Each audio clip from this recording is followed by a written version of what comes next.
Again, welcome everyone to this afternoon noon session. We are going to be talking about artificial intelligence and the practice of neurology. I'm Eddie Patton. I am a former president of the Texas Neurological Society. I currently serve on the board as chair of the Medical Economics Committee and happy to facilitate this discussion. We want to make this a very free-flowing conversation. This is a great panel that we have here today, and so I'll get going with the introductions.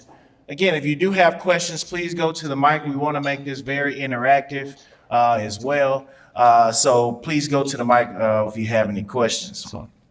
So let's meet our panelists. First, we have David Evans. And the one thing, because I asked all of y'all to email me your favorite kind of AI-derived movie. So now you have to mention it in your introductory conversation. So start thinking about it now. Yeah. For me, I think it's probably, I liked Her. Her was a little weird though, and it was a little scary in the end, but also like, what was it, Ex Machina? When they built that robot that eventually broke free and figured out how to fly a plane. And so, hopefully that's not a omen as to what's to come with AI. But so those would be my two. But David Evans, I know David well from marching and lobbying on the Hill. David is among the youngest and the only non-neurologist to receive the AAN's President's Award for service to the field. He's a tireless volunteer for the field of neurology. We've lobbied together several times on Capitol Hill on different neurological issues. Received his MBA from the University of Texas at Dallas in 1996. He took over as CEO of the Texas Neurology in Dallas, which at the time had only 4 neurologists. Now, what are you up to, 12, 15? Yeah, 14 ancillaries, big comprehensive center now. Yeah, so 14 neurologists and APPs. And more importantly, that he's grown this practice and incorporated a number of ancillary services and advances. So he's a great advocate for the advancement of neurology and Exeter to talk about how they're using AI in their practice. Michael Soileau here is our president of our Texas Neurological Society. He served on the board for several years. Michael's a Baylor Bear and completed his medical school at UT in Houston, then went up to Michigan for residency. And I'm sure, just like me, I did medical school in Detroit as well. After a couple of winters, he probably was like, hey, I'm done with this. I'm coming back to Texas. That's right. And what I love and appreciate about Michael is that he's a private practice and he wanted to take that academic movement disorder training into the community. So in 2017 he opened a Texas Movement Disorder Specialist in Georgetown, Texas, where he sees patients from all over the region. And then lastly, Justin Rousseau. If you've seen the latest edition of the Business of Neurology, I would highly recommend that you go to the website, TNS.com, and look at, Justin and I sat down for an interview and really dive deep into an introduction into artificial intelligence.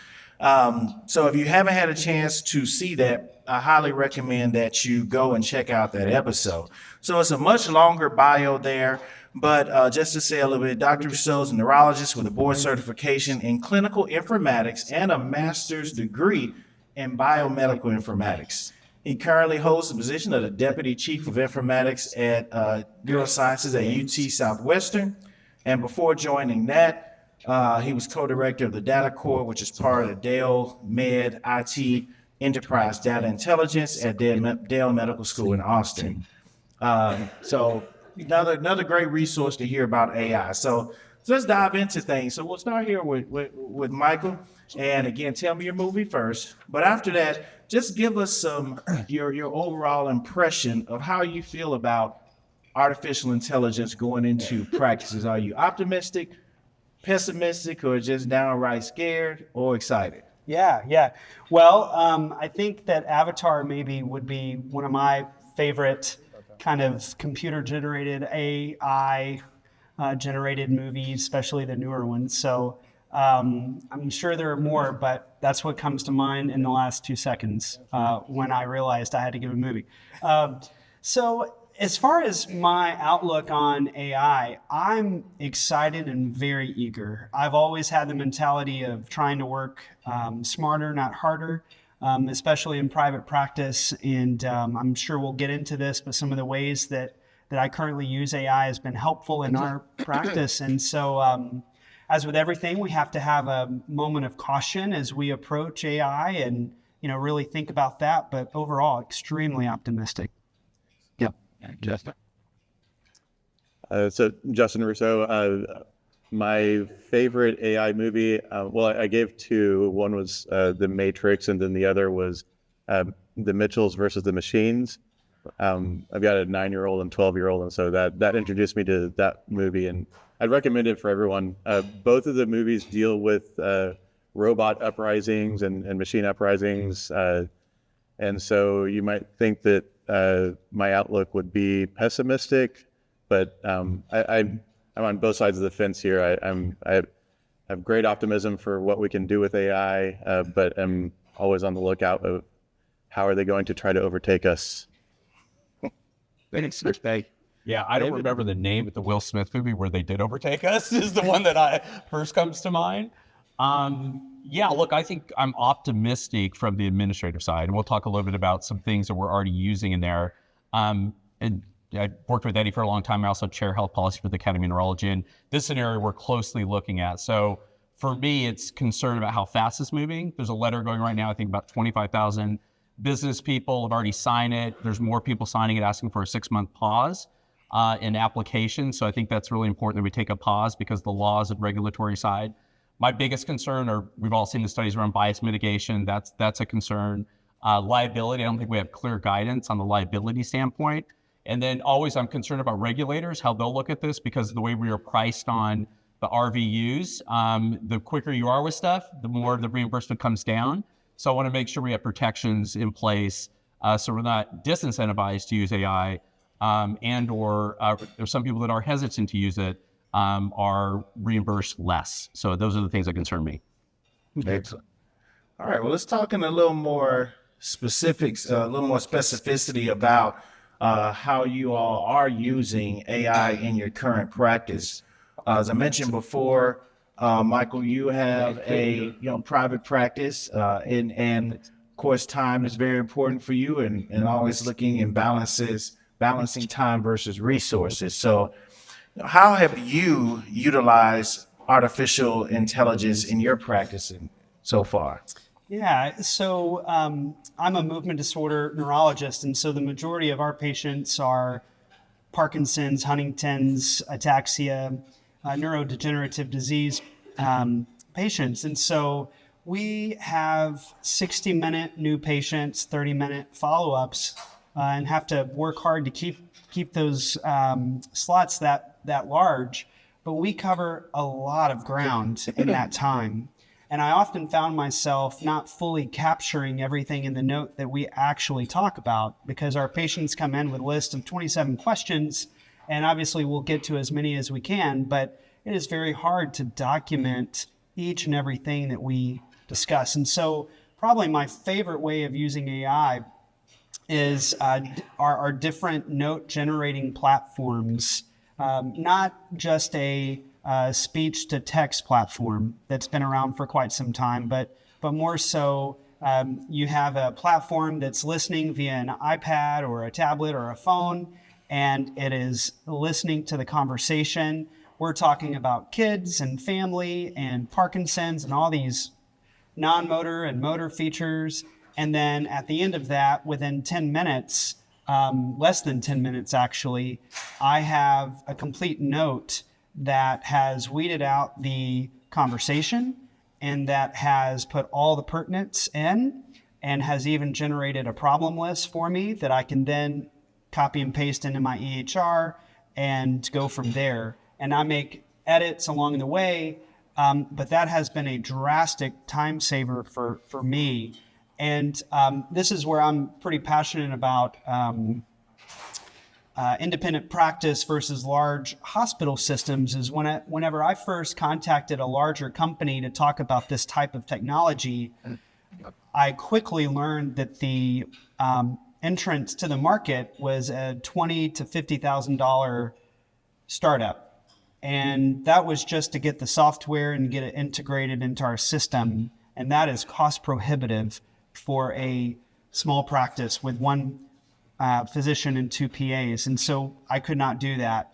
Well, through networking and different conversations with colleagues around the country, there are other platforms out there that are much more affordable with a lower barrier to entry, if you will. And so I've piloted many, and I've chosen the one that I like the best. And we kind of use that, especially for the longer appointments. And that's just one way.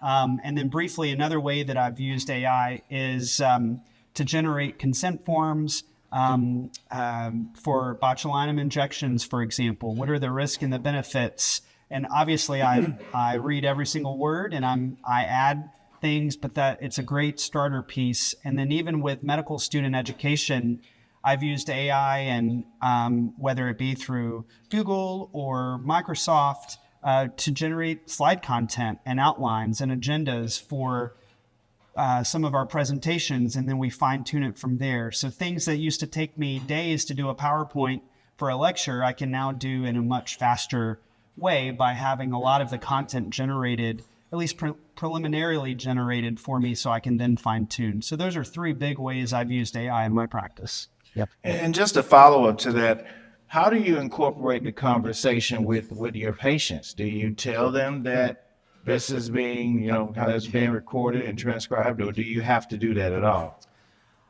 Well, I think I choose to tell them that it is. And I still remember the days of as a patient, going to see a doctor, and they have a dictaphone tape recorder in their hand, and they're dictating in front of me their notes that later get transcribed, right? And so I still remember those days. And so I tell them that I'm using this technology to help me generate the note, and this helps us in the future. And I want to make sure I capture everything that we've discussed.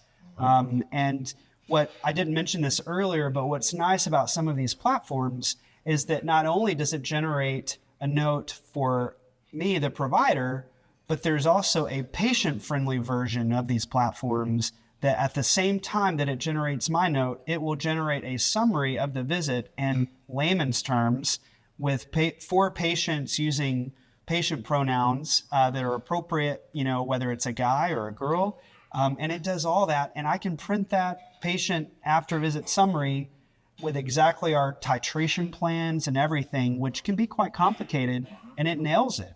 And so I'm able to print that as well. And they appreciate that because it's got everything listed that I've asked them to do. And so now they have one piece of paper that they could walk out with and have that listed.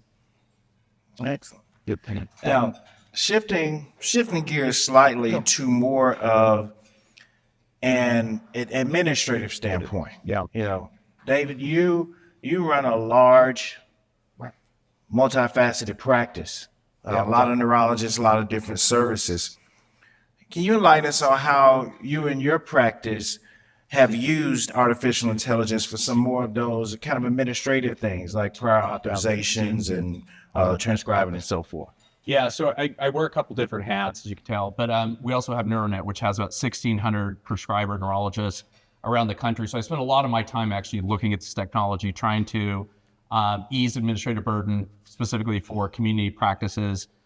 So I have, the opportunity and privilege to get to talk with a lot of these companies, help develop it. So one of those is around prior authorization. So there's development around, and there's companies that exist. I'll share the companies offline with anybody if you'd like. I won't mention them here. But development around, and these are free to customers. They're monetized through pharma, but specifically around prior auth. So it uses AI technology, and basically what it does is it's capturing all of the authorizations that go into all the databases that are out there. And predictability will give you whether or not the information you're providing a percentage score of whether or not it's going to be approved or not. And so by doing that, a couple things happened. One is we were able to reduce our staff. Our turnaround time, which was about 3 weeks on auths, not for like orals and that, but mostly for infusion, has gone down to about 2 days. So significant as far as getting patients quicker on care, Costs went down dramatically for us. 1/5, which was the size of the department, was able to be decreased for a group that size. And we've helped that company sort of develop neurospecific stuff, and we've helped with bringing the companies on the side. The companies, it's valuable because what they're paying for on the other side of that stream is they're able to see delays in communities. So they actually have access to that data to say, hey, we're having an issue with Anthem on this drug. So they have access to that, so they can actually make improvements. That's beyond that. But basically, when we see this, it pulls the form that's specific for that payer. Your staff don't need to look it up. It's using AI to identify the most current form. It's pulling that from your order. Again, no cost to the customer. It's putting it in there, and then what it does, you get a big red box. That red box means if you don't include that in there, your likelihood diminishes on that approval. So it's immediate hard stop for staff. You can't miss a red box, so that helps, dramatically. Hi, Dr. Troy. I just realized you're there. So that's one thing. But we're now seeing the development of these systems in regards to claim submission. So now there's predictability software that can be overlaid with your claims so that you can actually get predictability before you submit the claim and you have a delay in the claim. So these are just coming out. We're just starting the vetting process with these. I'll tell you, it's really early, but like McKesson just acquired a very big company. We're looking at that company to see if that's appropriate and applicable. I don't know what the cost side is yet, but we're still looking at those kind of systems. But these are where it excites me, right? Because ultimately, we already have a market shortage on staff. They're costing us more.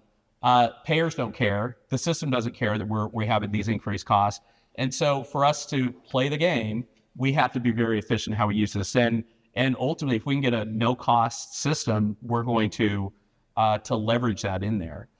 The other thing I would say is EHRs are expanding. We use eClinicalWorks for a full disclaimer.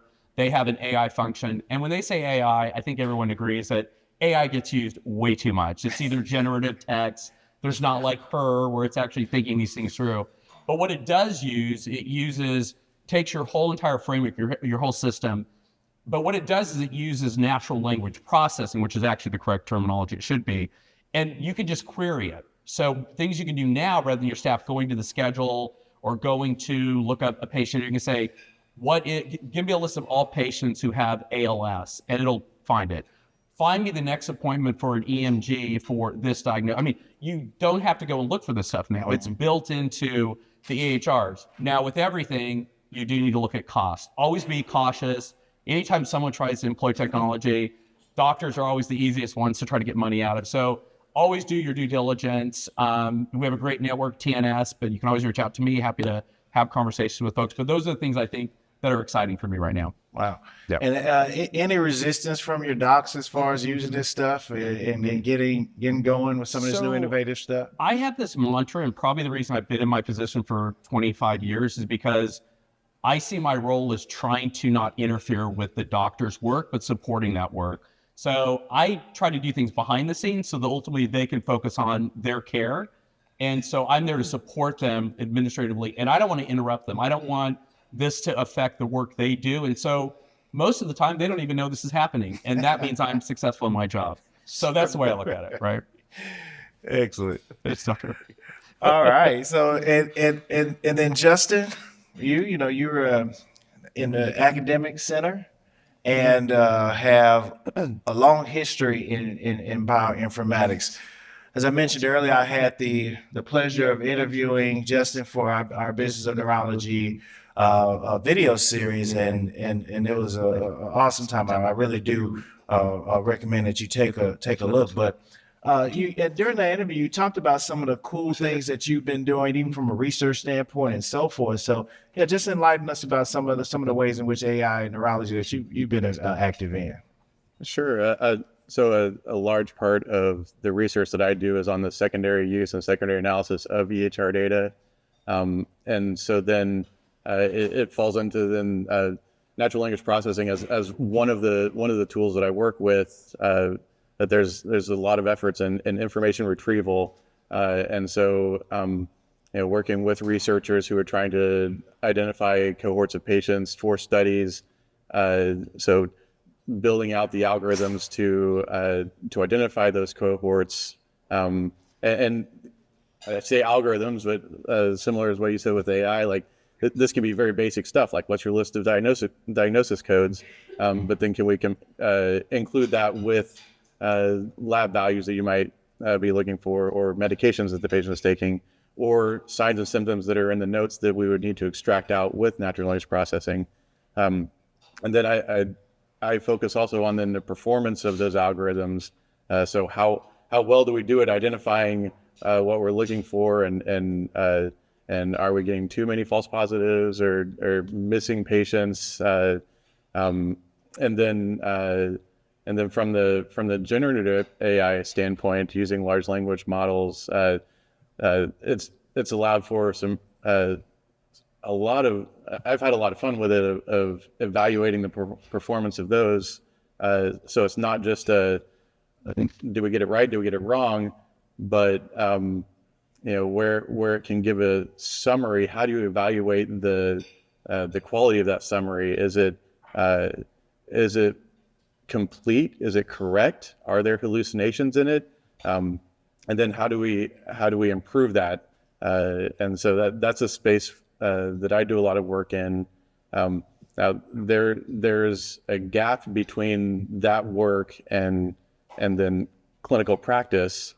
I think there's a lot of academic activity going on there. And so then in my role as Deputy Chief Medical Informatics Officer for Neurosciences, that's where I look at opportunities that then I can bring what's learned on the research side back into the clinic space. And so if there's data that we're not collecting and we need to define new data elements and new features in the EHR, we could build it there. If there's decision support that we would like to build using for specific patient cohorts, then we could build it there, and then we need to do so in a way that we continually monitor and evaluate performance, because any decision support rule, any predictive model that you might implement in the EHR, you need to keep track of how it's doing over time, because algorithms can drift in their performance, and if they're implemented at one site, it might perform really well at the place that it was initially developed in, but we've learned that it can if you try to then apply that same model in some other institution or some other organization, then it may not perform nearly as well. So then how do we do that and improve performance across multiple sites? Wow. And I tell you, man, that's why you get paid the big bucks, because It's just making it happen. Yeah. and this is a very evolving field, and why I applaud TNS for taking this on and continuing to give information, because we're going to see all type of advances in this field. And you touched on a very important point that I want to go back to. When we look at AI, it's such a broad term, whether you use automated intelligence or augmented intelligence and so forth. Yeah. I look at it as there's the kind of the clinical practice piece, kind of what you were talking about. Are you augmenting or helping me do my job better? And then there's the administrative piece. Are you helping me administratively do my job better? And the spectrum is huge. I mean, you sent out a couple of articles, and I'll just mention this. I think it was China, where they are experimenting with helping out with depression by creating an augmented version of a loved one who passed away that you can still talk to and interact with. Yeah. I don't know about that, but the spectrum is, when it comes to healthcare and medicine, are we really helping? We're going to start seeing this spectrum between just helping to transcribe versus, a bot of my loved one that just passed away that I can still wake up in the morning and talk to. So in you all's opinion, and you can just kind of take this one by one. When you look at those two different versions, like in neurology, AI really helping from either a clinical standpoint versus administrative, like what most excites you, and where do you think we're really going? So I can just start. I mean, you're right. There's a huge spectrum, and I've always kind of been, so far, focused on the efficiency aspect. What can I do to make things more efficient within the practice? But using that to your point, in movement disorders, for example, the beauty of injecting botulinum, for example, is there is no specific recipe. There is no one way to do it. There is no one pattern to do it. For example, with cervical dystonia, who needs a lot of units? Who needs less units? All this stuff. Using AI to help us make better treatment decisions for each and every patient, with some of those details, combining data that's already published and out there, and that way we can kind of gauge that to help us make smarter decisions about how we treat a patient. I'm very excited about that. Again, I know a lot of the pitfall there is to say, well, will that replace my clinical judgment? Absolutely not. But will I use that as a tool to help me to make smarter and wiser decisions? Yeah, I will. And so I'm very excited about that. And that's just one example in my specialty, but that's just one example that I could think of. Yeah, I would just add, for me, I think the term appropriation was probably more augmented, right? At this point, I mean, obviously artificial is going to come at some point. I think a lot, other than the clinical perspective, which I can't add to, I think there will be a lot of consumer demand. And I think even to your point about the China thing, I don't know who hasn't saved a voicemail from someone we lost. And there are times when we may need to listen to it for support. So I don't think it's that crazy an idea, actually. I think there's a market. People will want that. I mean, hopefully they don't aid in that. I have a good friend who's a researcher for AT&T Labs. And so they have these incredible, they save all your voicemails, by the way. So just so you know, it's anonymized, but they do it for research. And one of the things they've developed that I just think is amazing is they can tell when someone's about to go into a manic episode. So they're creating tools that can be used and applied to your phone to notify your loved ones. And so this is technology that has come. So I think that's where we have to think about differently, that as these advance, we're going to have to be dealing with how to integrate these into our practice. So just that's an example of where things are. And I think it's going to be consumer demand and that sort of approach that really is going to force us to change our behavior. There's exciting things, but I think that's going to be the driving force ultimately. Well, I also add to that story that I shared with you all. So as I was driving down here, I was on NPR. They were talking about a story of it as an art exhibit. There's a Salvador Dali phone where you can pick up the phone, which happens to be a lobster, and you can. They've then used generative AI to generate responses that would be from Salvador Dali based off of prior prior interviews that he's had, and so they said as a feature he'll never answer the same question twice. The same question in the same way, and that kind of concerns me whenever we're thinking about clinical care and reproducibility of research. If we're using these algorithms and using AI, we want to be able to have something that can deliver consistently. From the administrative versus clinical side, I think there are opportunities for more rapid development and adoption in the administrative side, where there may not be as many potential pitfalls for if you get something wrong, then what happens or who's liable. And so I think there may be more caution in the clinical space with development and adoption. But it's happening. We're examples of using it now. And so I think we have to be really cognizant about how we monitor it over time and what are the potential negative impacts and keeping an eye out for them. Excellent. So at this point, if anyone has questions, please start coming to the mic, because I have plenty of them. I can keep going, but if you could step to the microphone, help. Microphones are right here. And there's one over there. And if we can't answer the question, I use an app on my phone, AI generate, so I can generate the answer for you. There you go. I just want to make some comments. First of all, I guess it's such deja vu. It was about 1985 at Texas Neurology meeting in Austin when we had the director of IT for Medicare speak to us, and I asked him, when this information is on the computer, who is going to own it? And I'm not sure that we know that yet. I think it's now been determined that the doctor has to have access, but that took a lot of fighting. I have a favorite T-shirt that says, if you're not part of the solution, you're certainly part of the problem. So we've got people up here, and I'll say that David is probably unique in that he is a non-MD, but such a friend and a help to us physicians in Texas. I'm Susan Blue, was president of the Medical Society. I'm finishing my 51st year of practice this year. Oh, wow. So I'm not going to worry too much about AI. I'm going to be in the North Hills or somewhere with no computers or cell phones.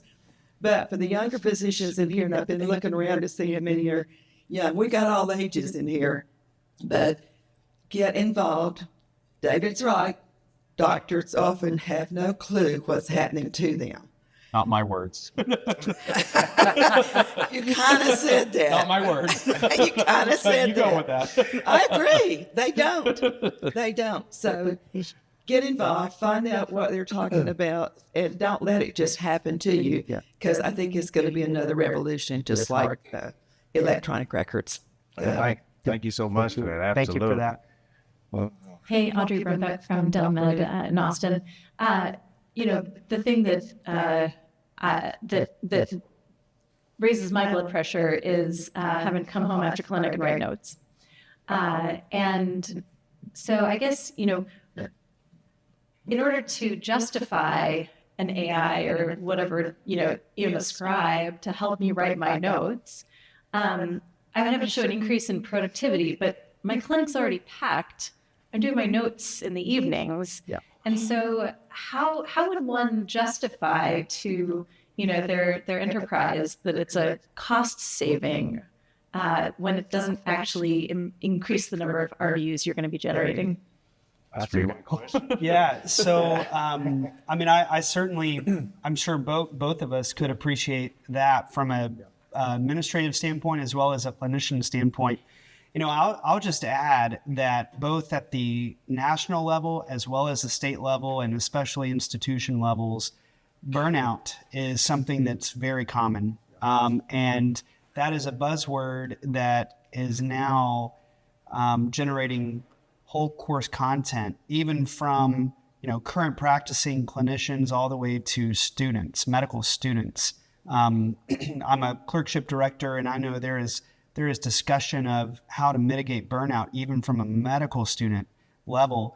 And so I wouldn't underestimate the importance of that. And so, that's called pajama time when you have to that's what they call it, when you take your notes home and you have to spend all this time documenting. And when we have students, we have residents rotate through our clinic and even our own providers in our office, I always try to say, listen, please do your notes before you get out of here. And if you do it as you go in between patients, let's make it efficient. We don't want you to take home all these charts. Plus, in my world of Parkinson's, was it the left side? Was it the right side? Everyone's shaking. I don't know. Everything's running together. So, I really do try to be efficient there. And so I think even from a non-productivity standpoint, you're reducing burnout rate. There's good data to show that. I think there is certainly a case to departments and administrators, service lines, et cetera, at large institutions that it's worth investing in some of these tools to help. And we are already seeing that across the board with hospital systems investigating in some of this kind of conversational technology to help write notes, et cetera. So I just hope that as the barriers of entry reduce, more and more departments, practices, et cetera, are open to doing something like that, because it is crucial that we do that. So thank you for that. I appreciate that. And for those administrators listening, you're hearing it. So please, investigate that, because it is very important for all the providers and staff. Yeah, there are studies on pajama time specifically. I ask you to lead that conversation, take those papers that show actually your IT department can actually capture that data. They can look to see who's logging in, what time. You should ask them for that data and make sure that as an organization or department, I know Dr. Soileau and his leadership, both here at the TNS and the AAN, I mean, big advocates for, making sure there's a fair balance in work in that and advocating for that. The problem is part of the system is the regulatory side. As we get more efficient, then the system, if we don't evolve as quickly as we need to, that always is sort of the challenge with that. Just maybe a clarification on these systems. They're not really scribes. They're capturing the ambient conversation between you and the patient. So ultimately, and just a couple things, you do have to have disclosure, the number one from an ethics standpoint, and most states require that you can't just start recording conversations. So you should actually, in that conversation, say, I'm going to record this. If you choose not to opt in, stop the conversation. So, but ultimately, it's just recording the conversation you're taking. I will tell you that accuracy is about 95%. Dr. Soileau, as he said, he reviews it all. You really need to. I've sat through every demo that exists out there, and I've seen where the patient is having a conversation, and it'll say, the patient will say, I have no history, and then it'll capture, say, what's the family history, and a caregiver will say the family history is this. It gets tied to the patient. Well, that could be a problem when you're using that to generate potential clinical algorithms or support. That's a problem. So you really do have to review the note, but the intent is to reduce that pajama time and to reduce the time and effort. I don't think it's perfectly there yet, but I think we need more people like Dr. Soileau who are reviewing it, sharing that information with the companies, and just have people that advocate it for in their institutions. But it's a great call out, and we all have to lean on our organizations here. But Absolutely. Sunil? Oh, well, go ahead. Yeah, I just wanted to add one comment of caution with that. So looking at so from an efficiency perspective, if we're trying to cut down on pajama time and we think that this is a solution to it, like look at lessons learned from telemedicine where we thought, oh well, that's going to that's going to allow us to see patients more efficiently, but actually opened up a new avenue, and so then we actually increased our capacity. And so how do we then handle that? I think this is going to also then lead to an increased demand and increased capacity and demand for communication with our patients. And so we should really be thinking about how are we going to handle that. And then as far as getting value from this, I'm very much excited about then looking at clinical outcomes. So linking then the data that are captured through those conversations, then driving decision support from those. So like if after your conversation that's been recorded, then there might be an order set that helps you do some of that work more efficiently than and maybe make better or reduced diagnostic error, then there are opportunities there. Yeah. Great point. All right. Thanks for the guys. Great discussion. And I want to ask a question about your thoughts on regulation. So we've heard about some of the vulnerabilities that we might open ourselves up to with AI or rely on AI for our practices, and just your thoughts on what are some of those key vulnerabilities, and where do you think regulators at the state or federal level should be focusing as they start to look at these softwares? So the regulators are actively in discussion with almost all the societies. AMA has probably the largest breadth. The AAN just acknowledged theirs, but mostly because they wanted to get out in front of it. They're ultimately approaching it from an ethics standpoint. But I think regulators are actually very aware that this is moving way too fast. And there's really not a lot of structure around it. What I would say is attorneys are very good about finding ways to go after anybody. So what I would say is a couple of things you always want to be cautioned about is the length of data. You should ask your vendor, how long do you keep the data, and whether or not talk to your liability insurer about requirements they may advise, and then realize that could be discoverable. So those are things that, like, I'm not going to say a company name, but they keep it for 2 years. Well, is that discoverable under the law? It's not clear yet. It really hasn't come to court. But ultimately, what if that conversation was pulled out and you got something wrong? That's a problem, right? Memory is different than your recollection of a clinical visit if it's actually being recorded. So these are the things that worry us from the society standpoint. that need to be addressed. And unfortunately, it's probably going to have to be done through the courts even before the regulators get on top of it, because it's just moving too fast. But I would say proceed with caution. Always talk to your insurance company before you implement any of this type of technology to make sure you have a full risk assessment of the things that you may be exposed to down the road. So that's just my advice on that. Yep. Yeah, and I would echo that as well. The other thing is that as these legislators, and I've been involved in some meetings, are trying to do this, when specifically talking about AI and healthcare, I don't think that they really know a whole lot about that. Right. And so it's important for us as physicians, unlike what happened with the EHR, where we kind of sat back and said, oh, this is coming, to be on the forefront. So talk to your legislators, get involved with like our medical legislative committee here, so that we're at the table as these legislators are trying to figure out how to deal with this. Okay. We got about 5 minutes. We got 2 questions left. And what are you going to say? I was just going to add that,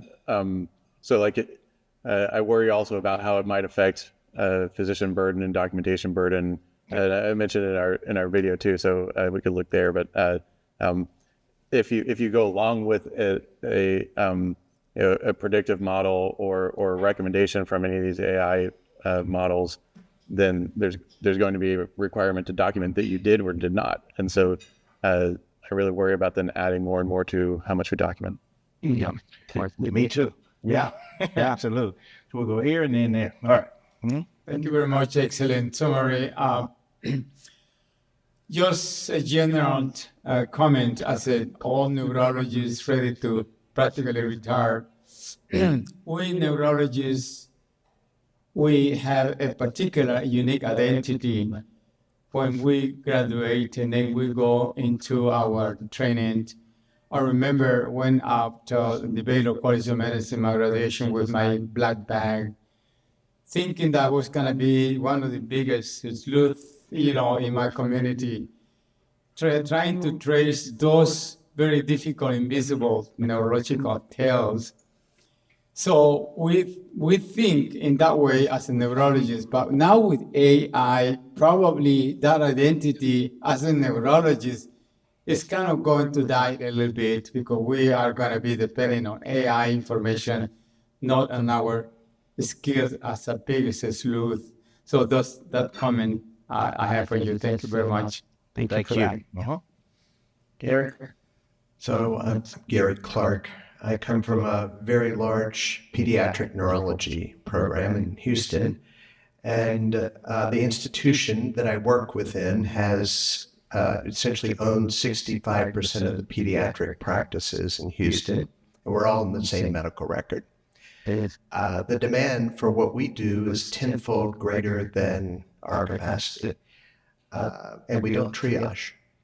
I'm interested in a population health risk assessment and an ability to screen medical records for now neurologically treatable disorders so that we don't miss them and they go to the top of the queue as quickly as possible. Yes. Is it here yet?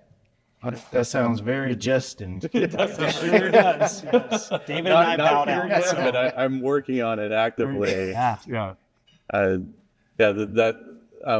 able to take the whole cohort of EHR data and say, okay, well, let's mine that for features that are important, and then be able to then triage. I'm actually working on an RO1 right now that's the goal is to do that for referrals for headache. So patients refer from primary care to neurology for headache, and we were having such a challenging time. You have such a high volume of people referred that you can't see them all, and so then there would be people that would be buried in all of that. Gosh, you wish you would have just had some way of bubbling that up to the top and saying, oh, we need to pay attention to this more. So Excellent. Not there yet, but working on it. All right. Well, thank you all for being here. Let's give our panelists a great round of applause. Yeah. I think this was offers a lot of information. If you like this type of information, you want to hear more, please let us know. And again, this will be recorded. Thank you all again. No, we only have like 2 minutes. Any parting words you have? Well, I think he ended it with the visionary ideas, and these are the things that we're hopeful that we see. Absolutely. That's what we want to see is that's the future. Yeah, I agree. Good question. Yep. All right. Thank you all. Great.